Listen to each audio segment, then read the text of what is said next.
Hey everyone, and welcome back. We are going to be talking about interactions. So connections are a big part of the whole process, but you can actually jump into your connection right here. So this is the connection from the circle to the square, and these are your interaction details right up here. So here, interactions are made up of a couple different things. Basically, with an interaction, you can define the type of thing or interaction the user actually has to do. You're able to create multiple interactions from the same layer. So theoretically, I can add a new interaction up here and say on drag or maybe on hover, something else happens and I go to another frame. This is where variants and components can come in really handy. So you can create like custom components that essentially you can make interactive components where you hover over a button and then, you get the hover state or the click state and so on. So we'll get into that much later, but you can have a bunch of different interactions here like mouse enter, mouse leave, after delays.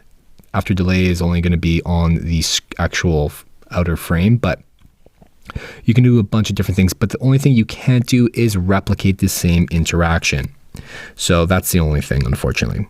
Now let's talk about these interactions in a little more detail. So let's click that again. So what you're going to do is you have the trigger. The trigger basically defines what type of interaction will cause the prototype to actually move forward. This, like I said, it could be, on tap in this instance. You can have like a hover, etc. And essentially, Figma has all those triggers available to you to use. So all really helpful. You'll probably be only using a handful most of the time. Then you have the action. This is this little area right here. The action basically defines what happens when the user interacts with this area or the hotspot. So this could mean things like, in our case, moving to another frame, like navigating to this frame.